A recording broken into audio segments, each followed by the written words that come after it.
बच्चे अब next chapter हमारा challenge 2 and restoration of the Congress system, जो book number 2 political science class 12th में चैप्टर नंबर 5 है।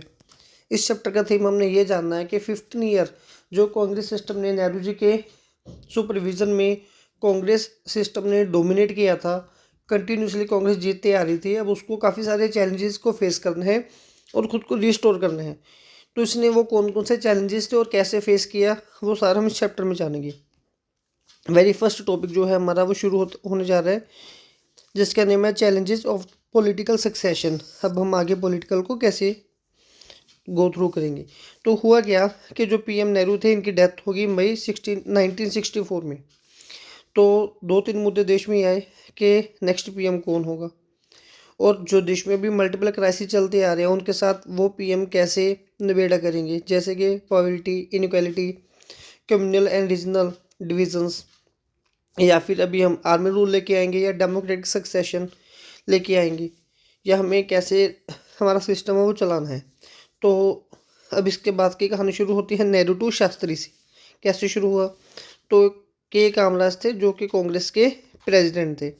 उन्होंने एक मीटिंग रखी। मीटिंग का मुद्दा ये था कि नेहरू जी को रिप्लेस करना है हमने, क्योंकि अब वो तो नहीं रहे, तो उनकी जगह पे नया पीएम कौन आएगा। तो पार्टी का डिसीजन ये रहा कि लाल बहादुर शास्त्री जी को हम नेक्स्ट पीएम बनाएंगे। तो अब इनकी एंट्री होती है। लाल बहादुर शास्त्री जी कौन थे? ये थे नॉन कंट्रोवर्शियल लीडर ही हैं ये अपने टाइम पीरियड में।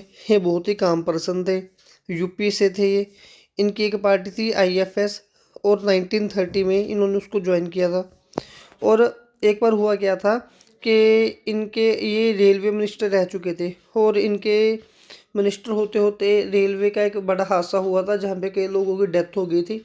तो इन्होंने उस चीज़ को फील करके कि हाँ जी मेरी गलती है, बीइंग ए मिनिस्टर मैंने सिस्टम को इम्प्रूव नहीं किया, इन्होंने वहाँ से रिज़ाइन डाल दिया था। तो ये बहुत बड़ी बात होती है कि अगर किसी लीडर में ऐसी मोरल वैल्यूज़ हों। तो जब लाल बहादुर शास्त्री जी को पीएम बनाया गया, तब हमारे पास फिर से कुछ चैलेंज चलते आ रहे थे। एक तो हमारी वॉर होके हटी थी 62 में, इंडिया वर्सेस चाइना। तो अगर हमारी वॉर हुई है तो हमारी इकोनॉमी डेफिनेटली डाउन हुई होगी। उसके बाद ही बैक टू बैक दूसरी वॉर हमारी हुई पाकिस्तान के साथ 1965 में। फिर से इकोनॉमी हमारी डाउन हो गई, और उसके बिना हमारे जो फसलें हैं, फूड क्राइसिस है, मानसून है, सारा कुछ फेल था। यहाँ पे हम लोग सफ़र कर रहे थे। और इंडिया में अब ये विपदा कम नहीं थी। अब बैक टू बैक जो, चलो वो भी देखते हैं। फिर जो लाल बहादुर शास्त्री थे, तो उन्होंने ये वाले सिस्टम से बाहर आने के लिए एक नारा लॉन्च किया, जिसका नेम था, स्लोगन लॉन्च किया जिसका नेम था जय जवान जय किसान। तो ये जय जवान आर्मी को मोटिवेट करने के लिए, जय किसान फार्मर्स को मोटिवेट करने के लिए था। इन्होंने बोला था कि ग्रीन रेवोल्यूशन चाहिए, कि अगर हम चाहते हैं कि फूड क्राइसिस से बाहर निकले, क्योंकि वॉर ने तो इंडिया को वैसे ही थोड़ा हैंडीकैप करके रख दिए। लेकिन क्या हुआ कि 10 जनवरी 1966 को इनकी डेथ हो जाती है। वो डेथ कैसे हुई? देखिए, लाल बहादुर शास्त्री जी को तशकेंत जाना था। तशकेंत उस टाइम पे यूएसआर में था, अब उज्बेकिस्तान में है। लाल बहादुर शास्त्री वहाँ पे करने क्या गए थे? वहाँ पे इन्हें एक एग्रीमेंट साइन करना था मोहम्मद अयूब खान, जो कि पाकिस्तान के पीएम थे। तो दो लोग थे, एक लाल बहादुर शास्त्री जी और एक मोहम्मद अयूब खान, जो कि पाकिस्तान के पीएम थे। ये दोनों देश के पीएम थे। यूएसआर इनके मीडिएटर थे, जो इनके बीच में समझौता करवाना, बातचीत करवाना चाहते थे। तो लेकिन 10 जनवरी 1966 के 6 में लाल बहादुर शास्त्री जी की वहाँ पे डेथ हो जाती है। ये अभी तक मिस्ट्री है। कुछ लोग बोलते हैं कि इनको हार्ट अटैक आया है, कुछ लोग बोलते हैं नहीं, इनका वहाँ पे मर्डर करवाया गया है। अब फिर से देखिए, 64 में पहले डेथ हुई थी नेहरू जी की। अब विद इन 1.5 ईयर, तो 1.5 ईयर नेक्स्ट डेथ होगी जो सेकंड प्राइम मिनिस्टर थे देश के, लाल बहादुर शास्त्री जी की। तो अब फिर से वापस वही मुद्दा उठ के सामने आया कि अब नेक्स्ट पीएम हम किसको बनाएंगे, क्योंकि अभी तो इलेक्शन को भी टाइम पड़ा है। तो जो कांग्रेस पार्टी थी, वहाँ पे दो लोगों की एंट्री होती है, एक तो है इंदिरा गांधी और एक है मोरारजी देसाई। ठीक है, तो हम देखते हैं शास्त्री जी के बाद अब इंदिरा गांधी पे बात जाएगी या फिर मोरारजी देसाई पे बात जाएगी। जो इंदिरा गांधी थी, ये डॉटर ऑफ नेहरू थे। ठीक है, मैंने ना नेहरू जी की एक इंदिरा गांधी की जो ऑटोबायोग्राफी वाली बुक में, कोई बुक थी ऐसी जिसमें रीड किया था कि जैसे नेहरू जी की स्टडी है वो भी ऑक्सफोर्ड वगैरह की स्टडी थी, लेकिन जब इंदिरा गांधी का बर्थ होना था तो उस टाइम पे क्या होता था कि अगर किसी घर पे अगर लड़के का बर्थ हो रहा है तो वो लोग थाली और चम्मच के साथ शोर करते हैं, मतलब कि वो खुशी का जाहिर करते हैं कि लड़का हुआ है। अगर लड़की होती है तो ऐसा कुछ भी शोर वगैरह नहीं करते थे। तो जब इंदिरा गांधी का बर्थ हुआ था तो उस टाइम पे भी किसी ने ऐसा शोर नहीं किया था। जब इंदिरा गांधी बहुत छोटी थी तब भी जब नेहरू जी के घर पे बाकी के लोग कांग्रेस पार्टी के या महात्मा गांधी वगैरह लीडर वैसे आते जाते रहते थे, तो स्टार्टिंग में इंदिरा गांधी अपने आप को बड़ी एक हिडन पर्सनैलिटी के रूप में रखती थी। थोड़े टाइम बाद फिर इसने घर से ही सारा कुछ सीख लिया, पॉलिटिक्स इनके ब्लड में आ गई है ना। तो चलो खैर, अब क्या हुआ, जो कांग्रेस है वो प्रेसिडेंट थे 1958 में। ये यूनियन मिनिस्टर ऑफ इंफॉर्मेशन रह चुके थे 1964 से लेके 1966 तक। दूसरी तरफ जो मोरारजी देसाई थे ये बॉम्बे के सीएम थे, जो फिलहाल अभी महाराष्ट्र और गुजरात में डिवाइडेड है, और ये मिनिस्टर ऑफ सेंटर भी रह चुके थे। अब पार्टी को लगा कि इंदिरा जी को आगे करना चाहिए या फिर देसाई जी को आगे करना चाहिए। तो एक सीक्रेट बैलेट जो कांग्रेस के लीडर थे उन्होंने एक वोटिंग डाली।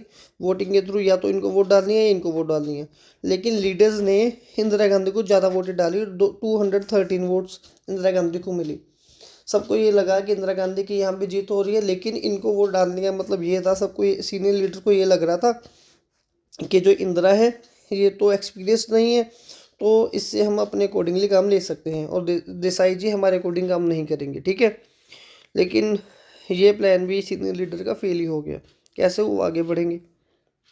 अब फोर्थ जनरल इलेक्शन आने थे 1967 में, तो वहाँ पे एक लैंडमार्क इलेक्शन था हिस्ट्री में, क्योंकि ये पहला चैलेंज था कि जहाँ पे चैलेंज इलेक्शन होंगे और वहाँ पे नेहरू जी नहीं होंगे। अब देखिए, इस इन ये जो इलेक्शन हो रहे थे इस टाइम पे देश के पास कौन कौन से मुद्दे थे, ठीक है। तो सबसे पहले तो सबको ये लग रहा था कि जो इंदिरा गांधी है ये एक फ्रेशर लीडर है, इनके पास पुराना कोई भी ज़्यादा एक्सपीरियंस नहीं है, और देश में जो इंडस्ट्रियल प्रोडक्शन है वो बहुत कम हो रखी है।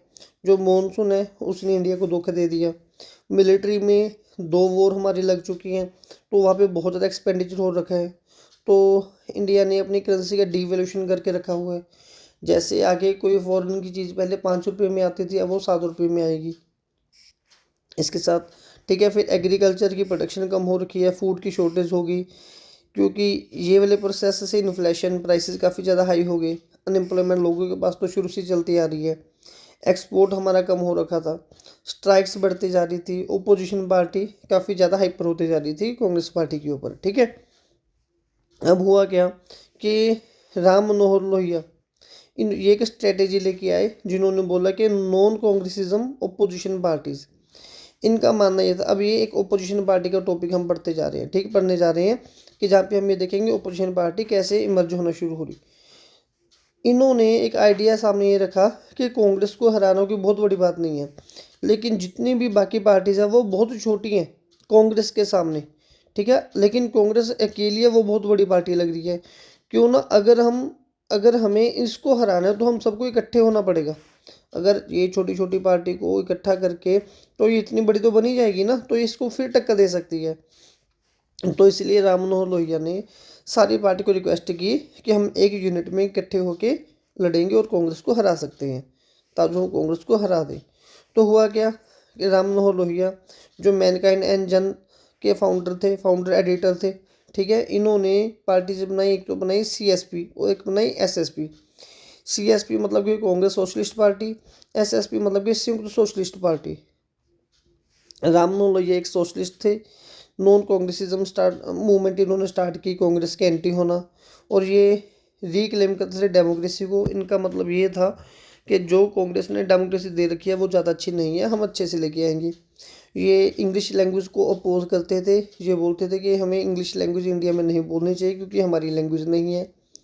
और इनका शुरू से नेहरू जी के साथ इनके विचार नहीं मिलते थे, ठीक है, और ये फ्रीडम फाइटर भी रह चुके थे बाकी लीडर्स की तरह। अब हुआ क्या, इलेक्टोरियल वर्डिक्ट, जो फोर्थ इलेक्शन होनी थी। देखिए, सबसे पहले इलेक्शन हमारा हुआ 1951 से लेके 2 तक, मतलब 52 में हम उसको काउंट कर लेते हैं, फिर 57 में, फिर 62 में। यहाँ पे नेहरू जी की डेथ होगी, फिर लाल बहादुर शास्त्री आए, फिर इंदिरा गांधी आए, ठीक है। अब जो नेक्स्ट होगा वो होगा 67 में। अब हो क्या रहा था कि यहाँ पे जो इलेक्शन था, यहाँ पे एक पॉलिटिकल अर्थक्वेक आने वाला था। उसको पॉलिटिकल अर्थक्वेक क्यों बोलते हैं? जो वेरी फर्स्ट 3 इलेक्शन थे, उस टाइम पे तो नेहरू जी की सपोर्ट थी कांग्रेस पार्टी को। अब ये वेरी फर्स्ट इलेक्शन था जिस टाइम पे कांग्रेस नेहरू जी यहाँ पे नहीं थे। तो जब इलेक्शन हुआ तो ये इसीलिए अर्थक्वेक आया क्योंकि वेरी फर्स्ट टाइम इंडिया में इलेक्शन में जो कांग्रेस पार्टी है, बहुत सारी स्टेट्स ऐसी हैं जहाँ पे उनको मेजोरिटी ही नहीं मिल पाई। ठीक है, 50% जो कांग्रेस के लीडर थे उन्होंने अपने सीट्स को खो दिया। कांग्रेस की जो वोट्स है कम होगी, सीट्स है वो कम होगी, और मेजोरिटी तो हर जगह पे तो नहीं मिल पाई। और ये कांग्रेस को ये पिछले 15 सालों में सबसे कम वोट मिल रही थी। कांग्रेस ने जहाँ जहाँ से अपने सीट्स खोई उनमें से कुछ स्टेट्स हैं, जैसे तमिलनाडु से के कामराज जी की सीट खो गई, एस के पाटिल महाराष्ट्र से, अतुल्या घोष वेस्ट बंगाल से, और के बी संजय, यहाँ पे ना के बी साहे आएगा, संजय नहीं आएगा, के बी साहे, ये बिहार से, ये भी अपनी सीट्स को जो वो हार चुके थे। ठीक है, अब स्टेट लेवल पे तो जैसे हमने पढ़ ही लिया कि गवर्नमेंट कांग्रेस को काफ़ी जगह सीट पे मेजोरिटी नहीं मिली, तो 7 स्टेट्स ऐसी थी जहाँ से इनको सीट नहीं मिली। लेकिन उसके बाद 2 सीट ऐसी थी जहाँ पे कांग्रेस को डिफेक्शन के थ्रू हरा दिया गया। ठीक है, डिफेक्शन देखेंगे आगे क्या होता है। और तो टोटल 9 सीट्स ऐसी होगी। ठीक है, वो जो 9 स्टेट्स हैं उनके नेम यहाँ पे दे रखे हैं, राजस्थान, पंजाब, हरियाणा, यूपी, बिहार, वेस्ट बंगाल, उड़ीसा, केरला, तमिलनाडु, गोवा। ये बुक में रेड कलर मैप के साथ शो किया हुआ है ये वाला एरियाज। ठीक है, तो चलिए फिलहाल आगे फिर जो मद्रास तमिलनाडु, इसको भी हम पहले हम देख लेते हैं। अभी तक हमने पढ़ा क्या है? हमने ये पढ़ा कि जो पीएम हमारे नेहरू जी थे इनकी डेथ हो चुकी है 1964 में। तो अब ये मुद्दा था नेक्स्ट पीएम हम किसको बनाएंगे। इनके बाद नेक्स्ट मुद्दा जो पीएम है वो कांग्रेस ने मुझे मीटिंग रखी, वहाँ पे लाल बहादुर शास्त्री का नेम निकल के सामने आया। जब लाल बहादुर शास्त्री को पीएम के लिए अनाउंस किया गया तब देश के पास क्या क्या मुद्दे थे? इंडिया चाइना की वॉर से हमने बाहर निकलना था, पाकिस्तान की वॉर से बाहर निकलना था, फूड क्राइसिस, मानसून फेल हो चुकी थी। तो इन्होंने जो एक फेमस स्लोगन लॉन्च किया, दैट वाज जय जवान जय किसान, और ग्रीन रेवोल्यूशन के लिए मोटिवेट किया। तो 10 जनवरी 1966 को जब लाल बहादुर शास्त्री जी और मोहम्मद अयूब खान ने तशकेत में जाके मिलना था, अब के समय पे ये उज्बेकिस्तान में है, उस टाइम पे यूएसआर में था, तो वहाँ पे लाल बहादुर शास्त्री जी की डेथ हो जाती है। तो डाउट है या तो हार्ट अटैक है या फिर मर्डर है, ये अभी तक चलते आ रहा सीन ऐसे। ठीक है, तो लाल बहादुर शास्त्री जी के बाद भी नेक्स्ट सीएम किसको बनाया जाएगा? तो या तो इंदिरा गांधी या फिर मोरारजी देसाई। पार्टी के अंदर वोटिंग डाली जाती है तो वहाँ पे इंदिरा गांधी जीत जाती है। सीनियर लीडर ये सोच के इंदिरा गांधी को जिताती हैं कि हमारे अकॉर्डिंग काम करेगी, लेकिन ऐसा कुछ भी नहीं होता। आगे चल के फिर देखते हैं फिर क्या हुआ। जो 4th जनरल इलेक्शन होने थे तो उस टाइम पे जो कांग्रेस के सामने कई तरह के बड़े चैलेंजेस थे, जैसे कि लोगों को ये लगता था कि ये फ्रेशर लीडर है, इसके पास ज़्यादा एक्सपीरियंस नहीं है, मिलिट्री एक्सपेंडिचर बढ़ चुके हैं, प्राइस, अनएम्प्लॉयमेंट, एग्रीकल्चर फेल है, फूड शॉर्टेज हो रखी है, एक्सपोर्ट नहीं हो पा रही, अपोजिशन पार्टी बहुत सा स्ट्राइक करते जा रही हैं। तो जो राम मनोहर लोहिया थे इन्होंने एंटी कांग्रेस के खिलाफ एक पार्टी बनानी शुरू की, बाकी पार्टीज को इकट्ठा करना शुरू किया कि हम लोग इकट्ठे होते हैं, हम जो हमारी फ्रेगमेंटेशन है इसको दूर करते हैं, अगर हम इकट्ठे होकर एक वन यूनिट बनेंगे तभी हम कांग्रेस को हरा सकते हैं। तो जो राम मनोहर लोहिया जी थे इन्होंने सीएसपी और एसएसपी वगैरह पार्टीज बना रखी थी और काफ़ी सारी पार्टीज के साथ मिलके इन्होंने कांग्रेस के खिलाफ इलेक्शन लड़ा। तो वेरी फर्स्ट टाइम इंडिया की पॉलिटिक्स में अर्थक्वेक आया कि जो 4th जनरल इलेक्शन था इसमें कांग्रेस है वो 9 सीट्स में से हार गई। वैसे वो 7 सीट्स में हारी थी, 2 सीट्स में उनको डिफेक्शन से हरा दिया गया। अगर कोई बंदा कांग्रेस की सीट से जीता है तो उसको दूसरी पार्टी में बुला लिया जाता है, तो उसको डिफेक्शन हम बोल देते हैं। ठीक है, तो चलिए अब नेक्स्ट टॉपिक है हमारा। तो भी एक हमारे पास पार्टी आएगी तमिलनाडु मद्रास के। ठीक है, वहाँ पे एक पार्टी थी द्रविड़ा मुनेत्रा कजगम। ठीक है, इसकी शॉर्ट फॉर्म में डीएमके पार्टी। तो ये मद्रास से जीती थी। ये जो पार्टी थी यहाँ का जो मेन आइडिया था, ये लोग एंटी हिंदी प्रोटेस्ट चलाते थे। और वेरी फर्स्ट टाइम ऐसा हुआ था कि कांग्रेस में, मतलब कि किसी भी स्टेट में कोई पार्टी नॉन कांग्रेसों की जीत रही है और मेजोरिटी के साथ जीत रही है। अदरवाइज अगर कोई पार्टी जीती भी है तो वो कोलेशन के थ्रू जीत रही है। ये वेरी फर्स्ट पार्टी थी जो अपनी मेजोरिटी के दम पे जीती थी। तो जो इनके लीडर थे दैट वाज सी नटराजन अन्नादुराई। इनके बारे में पढ़ लेते हैं। ये तमिलनाडु के सीएम थे, जर्नलिस्ट थे, पॉपुलर राइटर थे और इन्होंने कुछ दिन पहले जस्टिस पार्टी भी बनाई थी और DKM के ये लीडर बने थे वहाँ पे 1949 में। ठीक है, और ये द्रविड़ कल्चर को प्रमोट करते थे। कोलेशन मतलब क्या होता है कि अगर जैसे मैं अकेला हूँ तो ये मेरी मेजोरिटी है, मैं अकेला जीत रहा हूँ। लेकिन अगर मैं अकेला नहीं जीत रहा हूँ, मैं मुझे दूसरी पार्टी की दो लोग हम मिलकर दोस्ती कर रहे हैं और आपस में अपने एक ही नंबर शो कर रहे हैं दोनों मिला के, तो इसको बोलते हैं कोलेशन होना। फॉर एग्जांपल अगर हमने पार्टी में जाना है तो हर एक बच्चे को बोला गया कि 100 रुपये लेके आने हैं। ठीक है, लेकिन मेरे पास 50 रुपये ही हैं और मेरे दोस्त के पास 150 हैं। तो हम दोनों ने दोस्ती कर ली, मिलके 200 रुपये जमा करवा दिए और हम लोग पार्टी में एंटर हो गए। तो इसको हम बोलेंगे कि हमने कोलेशन करके दिखा दी। ठीक है, तो हुआ क्या कि अब एक स्टेट तो ऐसी है जहाँ पे तमिलनाडु, जहाँ पे जो DMK पार्टी है वो बिना कोalition की मेजोरिटी के साथ जीत गई। लेकिन बाकी की जो 8 स्टेट्स थी जहाँ पे कांग्रेस नहीं है, फोर्थ जनरल इलेक्शन में बाकी की 8 स्टेट्स ने अपना कंट्रोल करना शुरू किया है। उनको जॉइंट लेजिस्लेटिव पार्टीज बोला गया। ठीक है, संयुक्त विधायक दल, SVD गवर्नमेंट शॉर्ट फॉर्म इसकी बोलते हैं। इसका मतलब ये था कि कांग्रेस के बिना जो पार्टीज अब आ रही हैं वो कोalition के थ्रू आ रही हैं। ठीक है, अब लेकिन जब भी कोalition वाली गवर्नमेंट बनती है उसमें भी कई तरह के मुद्दे रहते हैं, क्योंकि वो जो पार्टीज होती हैं उनके सबकी अपनी अपनी आइडियोलॉजी डिफरेंट होती है।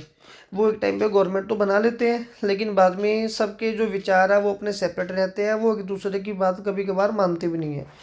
जैसे कि बुक में एग्जाम्पल दे रखी है बिहार की। अब बिहार में जो जो पार्टी ने कोलिशन की थी उनमें से एक पार्टी थी SSP, PSP, CPI, जनसंघ। इनकी फुल फॉर्म आगे पीछे मैंने कहीं भी लिखी है, वहाँ से आप देख लेना। ठीक है, तो जो SSP पार्टी और PSP पार्टी है इनकी जो आइडियोलॉजी है दैट वो सोशलिज्म। ठीक है, लेकिन जो CPI और जनसंघ है, CPI की जो आइडियोलॉजी है दैट वॉज लेफ्ट विंग और जनसंघ है उनकी जो आइडियोलॉजी है वो है राइट विंग वाली। अब सबको पता है कि जो लेफ्ट विंग है वो सोशलिज्म को प्रमोट करता है, वो बोलता है कैपिटलिज्म नहीं होना चाहिए। लेकिन जो राइट विंग है वो बोलता है कि कैपिटलिज्म होना चाहिए, सोशलिज्म नहीं होना चाहिए। तो दोनों के फेस ही ऑपोजिट है। तो अगर दोनों के फेस ऑपोजिट है तो ये कोalition में कब तक और कितना सक्सेस हो पाएंगे। ऐसे ही इनका पहले इनका आपस में, फिर इनका बाकियों के साथ, तो ऐसे ही था। सिमिलरली ऐसे ही पंजाब में एक तो थी पॉपुलर यूनाइटेड फ्रंट। ठीक है, इसमें हमेशा से जो अकाली संत ग्रुप और मास्टर ग्रुप है इन दोनों के बीच में झगड़ा रहता था। तो जो CPI, SP, BGS, ये RPI, ये आपस में मतलब कि इनके इश्यूज रहते थे। अब हुआ क्या, नेक्स्ट टॉपिक है हमारा। चलो ये तो पता चल गया ना कि कोलेशन, ये क्वेश्चन ऐसे बन के आ सकता है कि कोलेशन कहाँ कहाँ पे बनी, कैसे बनी, या कोलेशन के साथ के बाद भी पार्टीज में कुछ प्रॉब्लम रहती हैं वो क्या रहती है। तो उसमें आपने यही आंसर एक्सप्लेन करना है। अभी जो हमारा नेक्स्ट टॉपिक आएगा दैट इज डिफेक्शन क्या होता है। देखिए अब हुआ क्या कि अगर कोई भी एक बंदा सपोज कर लो वो पार्टी ए से खड़ा है, ठीक है, वो जीत गया। तो अब ये उसके उसको जितने भी वोट मिली है ना ये उसी को मिली है। अगर उसका मन करेगा, उसको बेटर बेटर कंडीशन मिल रही है, उसको लग रहा है कि उसको दूसरी पार्टी में ज़्यादा बड़ी अपॉर्चुनिटीज मिलेंगी, तब वो दूसरी पार्टी में अपने सीट्स को लेके शिफ्ट हो जाता है। इसको हम बोलते हैं कि वो डिफेक्शन करके दिखा रहा है। एग्जाम्पल दे रखी है नीतीश कुमार बिहार के। ठीक है, वो BJP से बसपा में अभी जैसे शिफ्ट हो जाते हैं। तो बुक में जो एग्जाम्पल है दैट इज आयाराम गयाराम। ठीक है, आयाराम गयाराम ये भी काफ़ी इंपॉर्टेंट है। ये क्वेश्चन कई बार घुमा फिरा के आ ही जाता है, मतलब लगभग। तो एक लीडर थे जिनका नेम था गयालाल। ये हरियाणा से MLA थे। तो इन्होंने अपनी पार्टी को चेंज किया था 2 हफ्तों में 3 टाइम्स। वो इन्होंने कैसे चेंज किया था, सब पहले वोटिंग हुई तो ये जीत गए कांग्रेस की तरफ से। जब ये कांग्रेस की तरफ से जीते तो ये कांग्रेस से शिफ्ट होकर यूनाइटेड फ्रंट में चले गए। ठीक है, लेकिन जब ये वहाँ पे जाके बैठे थे कांग्रेस ने इनको कोई बड़ा लड्डू दिखा दिया, तो वापस ये फिर से कांग्रेस में आके, जब ये कांग्रेस में बैठे थे तो इनको मिला लगा कि इनकी बातें नहीं मानी जा रही, यहाँ फिर से कुछ दिक्कत है।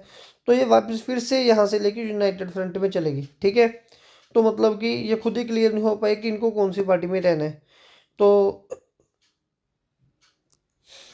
इनकी वजह से बाद में हमारे कॉन्स्टिट्यूशन में अमेंडमेंट मतलब कि एक सुधार किया गया, जिसमें से डिफेक्शन को कैंसिल कर दिया गया। ठीक है, अभी हम ये देखेंगे कि अब कांग्रेस में स्प्लिट होना शुरू होगा, क्योंकि वेरी फर्स्ट टाइम है कि कांग्रेस हारी है। अगर वो हारेगी तो डेफिनेटली कुछ ना कुछ तो वहाँ पे शोर शराबा होगा। अब ये माना जा रहा था कि कांग्रेस को हराया तो जा सकता है, लेकिन अभी भी हराने के लिए कोई बेटर सब्स्टिट्यूट नहीं है, क्योंकि कोई भी पार्टी में अभी तक भी यूनिटी नहीं थी। जैसे मैंने बता दिया कि आइडियोलॉजी में सबके डिफरेंसेस रहते ही रहते थे। ठीक है, अभी हमारा नेक्स्ट टॉपिक आएगा, that is Indira versus syndicate. इसमें क्या होगा, देखिए सिंडिकेट क्या था, ग्रुप ऑफ सीनियर लीडर थे जो इंडियन नेशनल कांग्रेस पार्टी के थे, और इनके जो लीडर थे दैट वाज के कामराज। ठीक है, ये सीएम थे, तमिलनाडु के भी रह चुके थे, एक्स सीएम थे। इनको ये लगता था कि जो कांग्रेस पार्टी है वो, क्योंकि ये उनके सीनियर लीडर है, तो अभी जो ज़्यादा बड़ी पावर है वो इनके पास रहनी चाहिए। लेकिन दूसरी तरफ से जो इंदिरा गांधी आ रही थी, उसको लग रहा था कि मैं जो पीएम की बेटी हूँ, या फिर मुझे जो मतलब कि होता ना कि प्रेसिडेंशियल जो सीट है वो मेरे पास आनी चाहिए, मैं अपनी मर्जी से काम करके दिखाऊंगी। फिलहाल के कामराज क्या थे उनके बारे में पढ़ लेते हैं। इन्होंने मद्रास में एजुकेशन को स्प्रेड किया था, अच्छे काम किए थे। इन्होंने मिड डे मील को इंट्रोड्यूस किया था। मिड डे मील का कॉन्सेप्ट ऐसे था कि जो गवर्नमेंट स्कूल है ना, वहाँ पे बच्चों को उनके पेरेंट्स स्कूल नहीं भेजते। ये पुरानी बातें हैं, तो वो बोलते थे कि बच्चों को स्कूल भेजेंगे फीस भरनी पड़ेगी, इससे बेटर है कहीं पे काम पे लगा दो, चाय पानी की दुकान पे लगा दो, चार पैसे बना के लेके आएंगे। तो गवर्नमेंट ने क्या किया, मिड डे मील बच्चों को वहाँ पे दोपहर का खाना देना शुरू कर दिया। तो जो पुअर लोग थे उनको ये लगता था कि चलो बच्चों को स्कूल भेजो, कम से कम खाना खा के वापस आ जाएंगे। तो इस वजह से ना स्कूल की स्ट्रेंथ काफ़ी ज़्यादा बढ़नी शुरू होगी। तो ये काफ़ी अच्छा इनका इनिशिएटिव था। फिर 1963 में एक के कामराज प्लान लेके आए। इन्होंने बोला कि जितने भी सीनियर लीडर हैं उन सबको रिजाइन कर देना चाहिए। ठीक है, और ये मेंबर ऑफ सिंडिकेट थे। और एक हमारे पास एक एस निजलिंगप्पा। ठीक है, ये मैसूर कर्नाटका में से थे, ये मैसूर के सीएम भी थे। ये मेंबर ऑफ कॉन्स्टिट्यूशन असेंबली मतलब जब भी संविधान में कुछ अमेंडमेंट होती हैं उसको फाइनल किया जाता है, तो वहाँ पे ये मेंबर के फॉर्म में रहते हैं। ये मेंबर ऑफ लोकसभा भी थे, और इनको मेकर ऑफ मॉडर्न कर्नाटका बोला जाता है। ठीक है, अब हुआ क्या कि जो इंदिरा गांधी है, ठीक है, अब कांग्रेस के अंदर स्प्लिट होना शुरू होगा। सिंडिकेट मैंने बता दिया आपको कि वो कौन थे, वो सीनियर लीडर का ग्रुप था।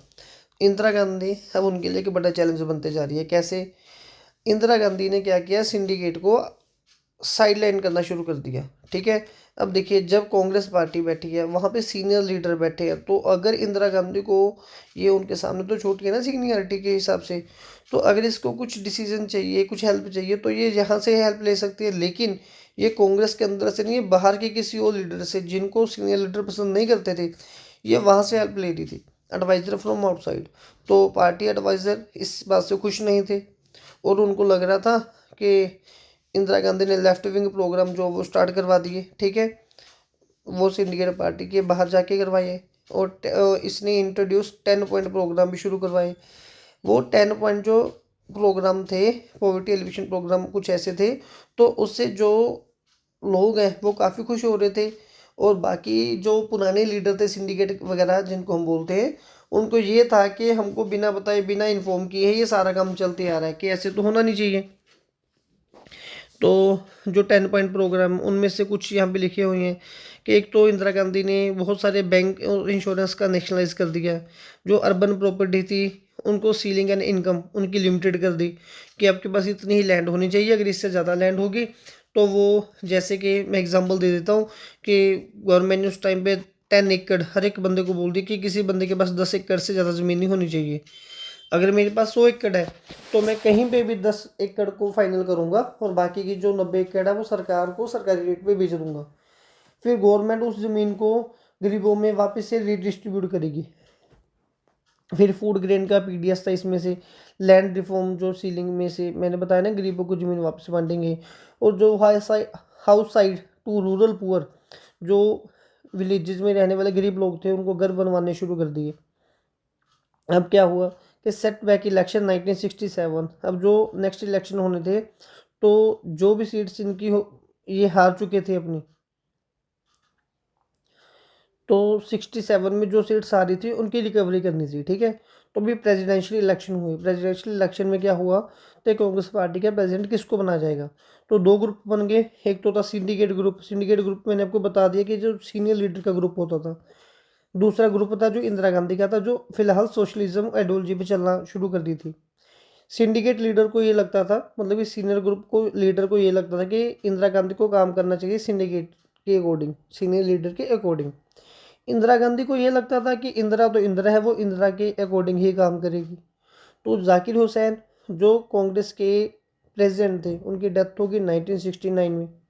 इनकी डेथ होने के बाद अब ये था कि who is next, next president किसको बना जाएगा, तो वोटिंग होगी।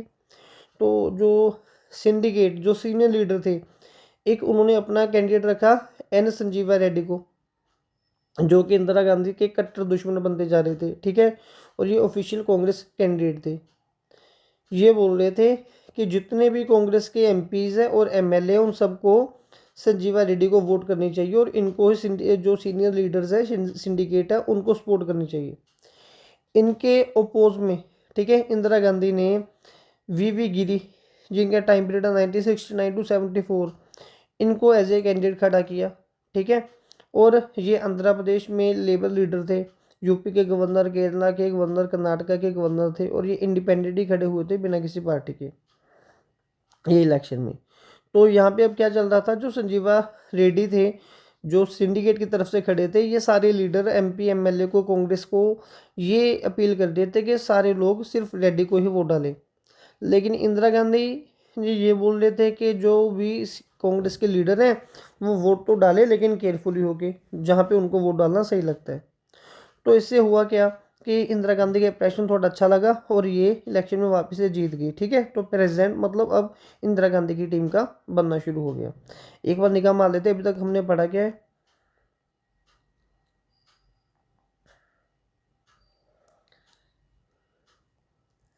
यहाँ से हमने शुरू किया था ना, चलो शुरू से देख लेते हैं।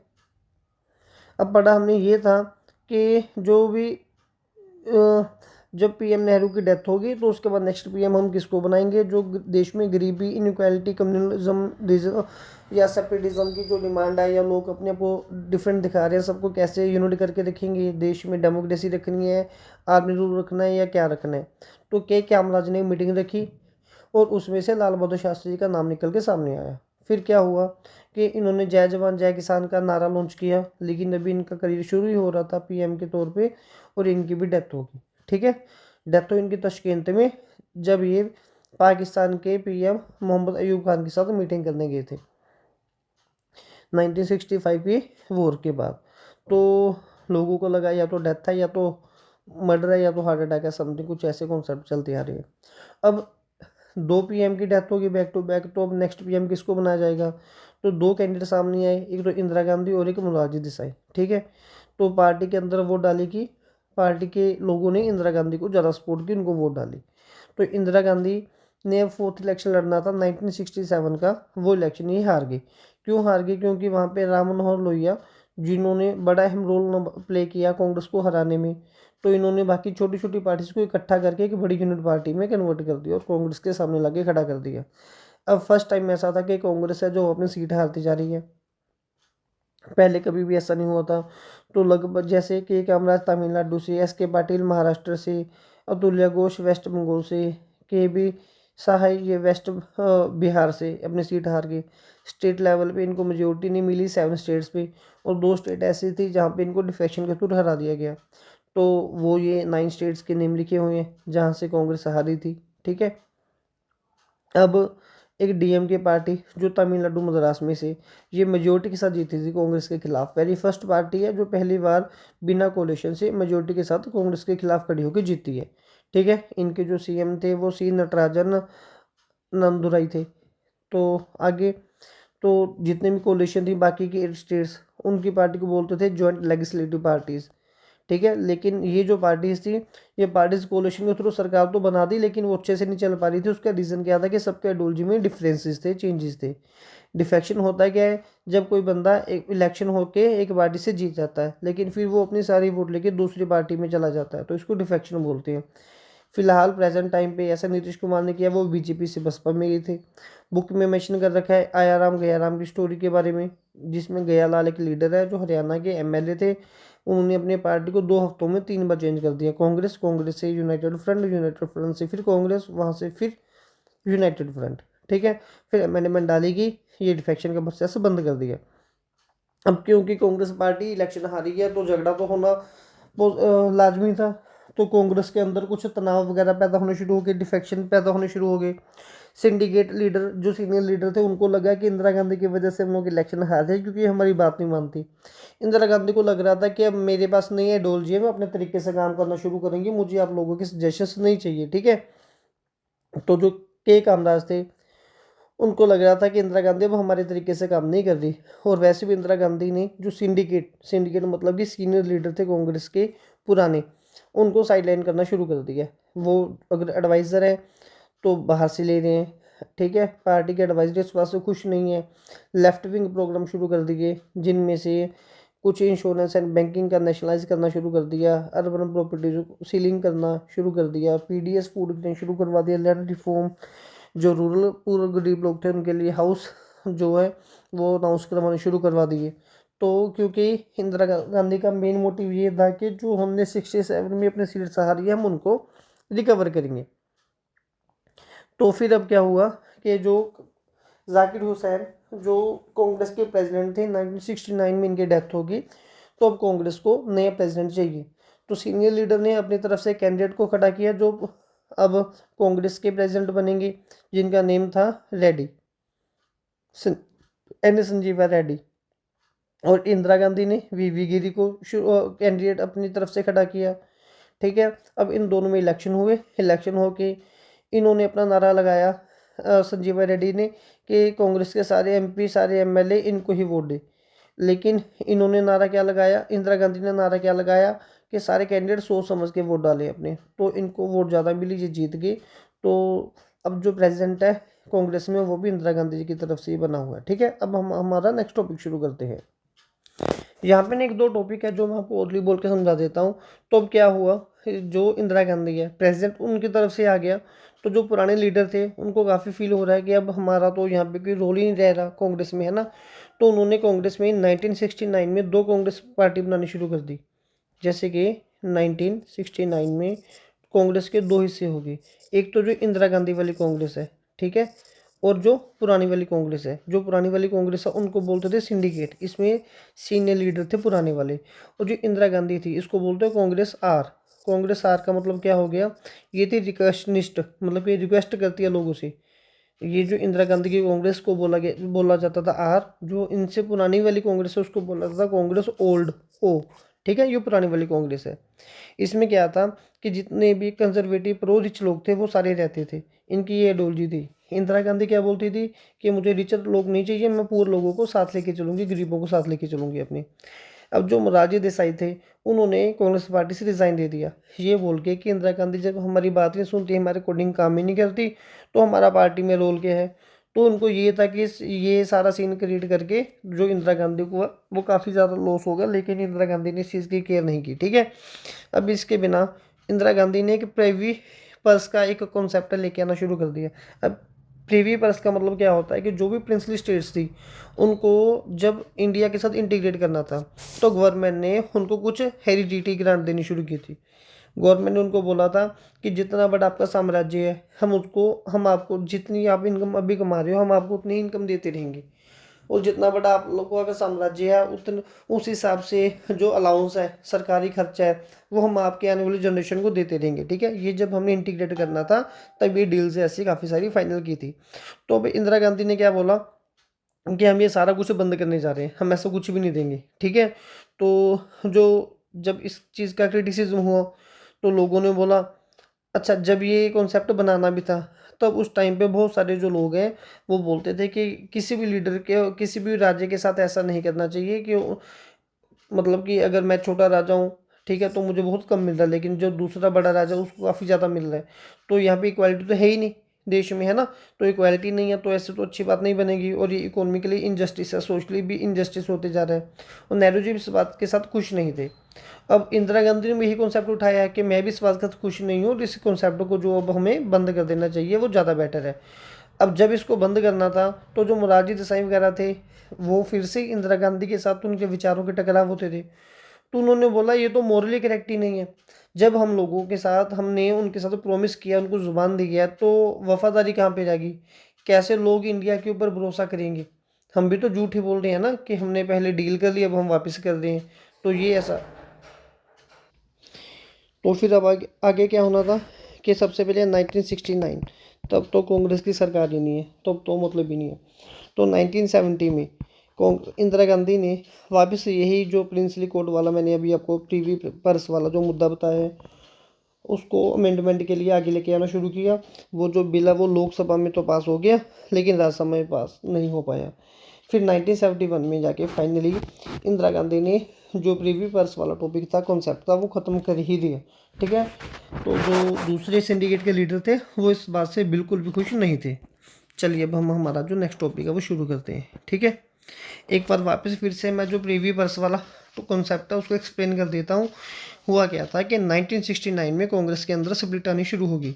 तो जो स्प्लिट आनी शुरू हुई उसमें दो पार्टीज बन गई, एक तो सिंडिकेट और एक कांग्रेस।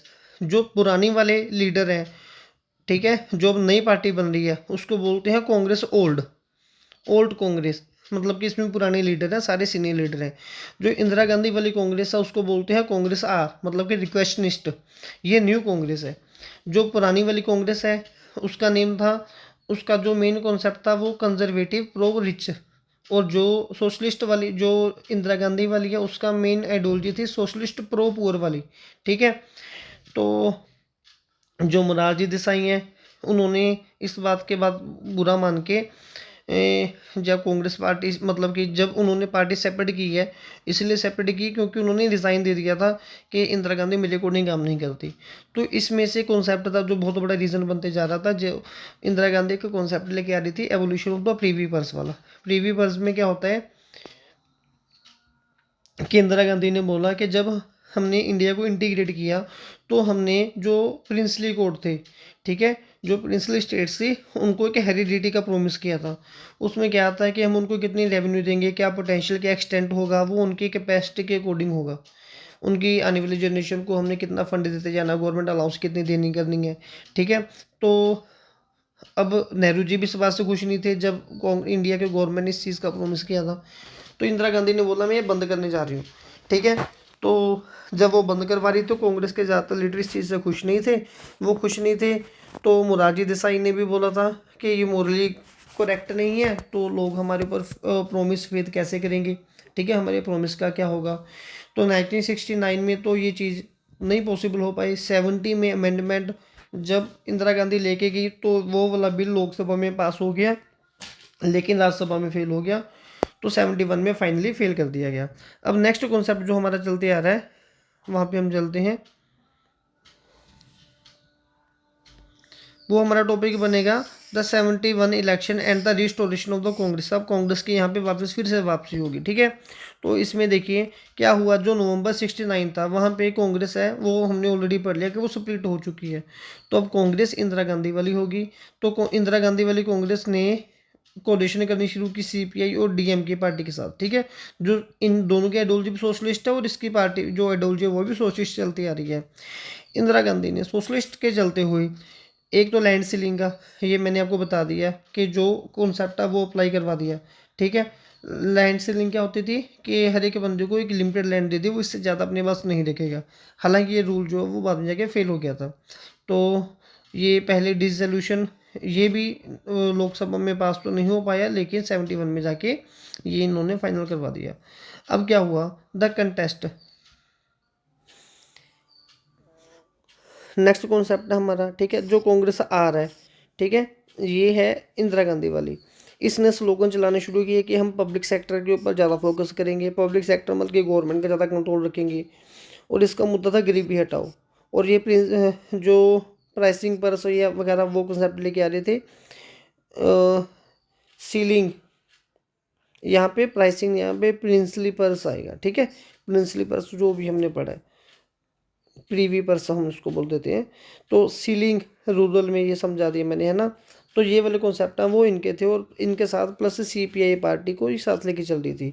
जो ओपोजिशन है ओल्ड कांग्रेस, ठीक है, जिसमें सिंडिकेट के लीडर थे, वो बोलते थे कि रियल ऑर्गेनाइजेशन तो हम है, तो असली स्ट्रेंथ तो हमारे पास है।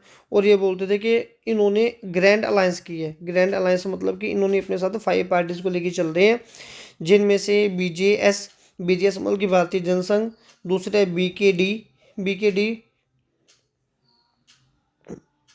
भारतीय क्रांति दल, और इसके बाद एक थी पीएसपी जिसमें है प्रजा सोशलिस्ट पार्टी, और एक है एसएसपी जिसमें है संयुक्त सोशलिस्ट पार्टी, और एक है एसपी मतलब कि स्वतंत्रता पार्टी। ये इन पार्टी को अपने साथ बना लेके एक अलायंस बना रही थी जो पुरानी वाली कांग्रेस है।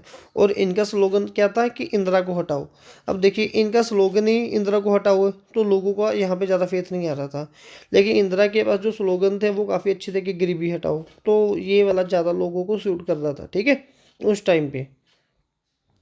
अब क्या हुआ आउटकम एंड आफ्टर, जब इलेक्शन हुए 71 में, तो उस टाइम पे क्या हुआ कि जो कांग्रेस है वो 352 सीट्स लेके जा रही है, 44%। मतलब जो कांग्रेस आ रहा प्लस सीपीआई है, दोनों को मिलके 375 सीट्स मिल गई 48% वोट के साथ।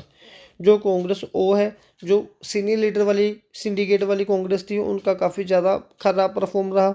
उनको 25% पूरी वोट भी नहीं मिल पाई, उनको सिर्फ 16 सीटें मिली। तो जो ग्रैंड अलायंस था, तो वो मतलब कि जो पुरानी वाली कांग्रेस थी, वो सिर्फ मतलब कि काफ़ी ज़्यादा सीट्स पे ही, काफ़ी कम सीट पे ही वो काम कर पा रही थी अपना, ठीक है। अब इंदिरा गांधी ये इमर्ज हुई एक स्ट्रॉन्ग लीडर बन के, ठीक है। इसके बाद जैसे कि इसने अच्छे से काम कैसे किया, जो ईस्ट पाकिस्तान था और वेस्ट पाकिस्तान था, उसमें से पाकिस्तान अलग कर दिया और बांग्लादेश अलग कर दिया 1971 की वॉर में। जो कांग्रेस आर है, इंदिरा गांधी वाली कांग्रेस है, ठीक है, ये सत्ता में वापस आई 1972 में। इसने क्या अपना डोमिनेंस रिस्टोर किया। देखिए रिस्टोरेशन, अभी भी ये प्रॉपर से रिस्टोरेशन नहीं है। कैसे नहीं है वो हम आगे देखते हैं। इंदिरा गांधी के बारे में क्या था कि एक सुप्रीम लीडर मानी जा रही थी, ठीक है, उस टाइम पे। क्योंकि अब जब बांग्लादेश को इसने अलग सेपरेट करवा दिया, तो लोगों को लग रहा था कि हाँ ये तो बहुत अच्छा काम करके दिखा रही है। या फिर जो कांग्रेस के अंदर अब जो फैक्शंस है वो काफ़ी कम हो गए। कैसे कम हो गए, क्योंकि जो लोग हमेशा से शोर शराबा करने वाले थे वो ऑलरेडी अपने आप ही सेपरेट हो गए थे।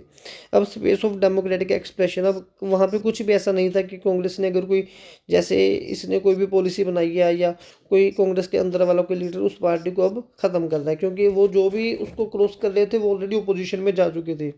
फिर depend on some group poor women Dalit Adivasi, जो इंदिरा गांधी ने ना जो पुअर लोग थे इनको टारगेट करना शुरू कर दिया था अपने साथ रखने के लिए। तो इनकी वजह से काफ़ी ज़्यादा वोटिंग जो कांग्रेस को मिल रही थी इंदिरा गांधी को, और वो जीतते जा रही थी। लेकिन अब कुछ पॉपुलर प्रोटेस्ट भी हुए जो इंदिरा गांधी के अगेंस्ट हुए, वो नेक्स्ट चैप्टर में आएगा, ठीक है। ये वही कुछ फुल फॉर्म है जो पार्टीज की अभी हमने इस चैप्टर में यूज़ की थी। आई होप ये चैप्टर आप सबको क्लियर हुआ होगा।